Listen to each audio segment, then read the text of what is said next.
नमस्कार दोस्तों, अगर आपने 30 से 35 साल तक नौकरी की हो और अपनी जवानी देश और संस्थान की सेवा में लगा दी हो और रिटायरमेंट के बाद बहुत कम, इतनी कम पेंशन मिले कि दवा और राशन का खर्च भी न निकल सके, तो क्या यह न्याय है? इसी सवाल पर सुप्रीम कोर्ट ने एक महत्वपूर्ण टिप्पणी की है। कोर्ट ने कहा है कि पेंशन केवल आर्थिक सहायता नहीं बल्कि कर्मचारियों के सम्मान, गरिमा और आत्मसम्मान से जुड़ा अधिकार है। आज की इस वीडियो में हम जानेंगे कि माननीय सुप्रीम कोर्ट ने आखिर क्या कहा है, इसका ईपीएस 95 पेंशन पर क्या असर पड़ सकता है और साथ ही साथ ये 7,500 न्यूनतम पेंशन की मांग को इससे नई ताकत मिल सकती है अथवा नहीं। दोस्तों, वीडियो को अंत तक जरूर देखिएगा, क्योंकि माननीय सुप्रीम कोर्ट ने अपने कई फैसलों में यह सिद्धांत दोहराया है कि पेंशन कोई दया, अनुग्रह या सरकारी खैरात नहीं है।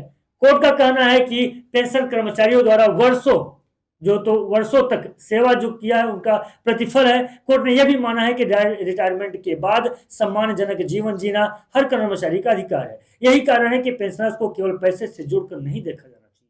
हर यह कर्मचारी के आत्मसम्मान, सामाजिक सुरक्षा और गरिमा जीवन से जुड़ा विषय है। भारत के संविधान का अनुच्छेद 21 प्रत्येक नागरिक को गरिमापूर्ण जीवन का अधिकार देता है। इसी सिद्धांत के आधार पर माननीय सुप्रीम कोर्ट ने कई मामलों में कहा है कि सरकार को कर्मचारियों और पेंशनर्स के हितों की रक्षा करनी चाहिए। और जो सबसे ज्यादा चर्चित मामला था उनमें से एक डीएस, नागर वर्सेस यूनियन ऑफ इंडिया 1983 का केस था।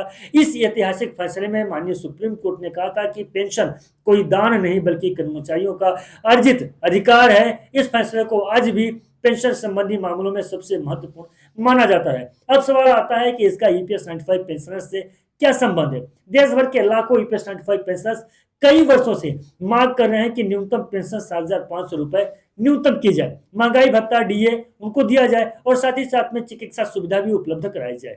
दोस्तों, एनएसी लगातार सरकार के सामने यह मांग उठा रही है कि पेंशनर्स का कहना यह है कि आज कई लोगों को मात्र 1,000 रुपए या उससे भी कम की मासिक पेंशन मिल रही है। इतनी कम राशि होने के बावजूद भी जीवन किस प्रकार से सम्मान पूर्वक जीना बेहद कठिन है। ऐसे में माननीय सुप्रीम कोर्ट ने यह टिप्पणी पेंशनर्स के उस तर्क को मजबूत करती है कि पेंशन केवल जीवन जीने का नहीं बल्कि सम्मान जीवन जीने का अधिकार भी। ध्यान रहे कि माननीय सुप्रीम कोर्ट की यह टिप्पणी अपने आप ईपीएस 95 पेंशन की न्यूनतम पेंशन 7,500 रुपए करने का आदेश नहीं दिया। यह एक व्यापक कानूनी सिद्धांत है, जबकि पेंशन बढ़ाने का निर्णय सरकार और संबंधित नीति पर निर्भर करता है। पिछले कुछ वर्षों में संसद की स्थायी समिति कई मंचों पर ईपीएस 95 पेंशन बढ़ाने की मांग उठा चुकी है।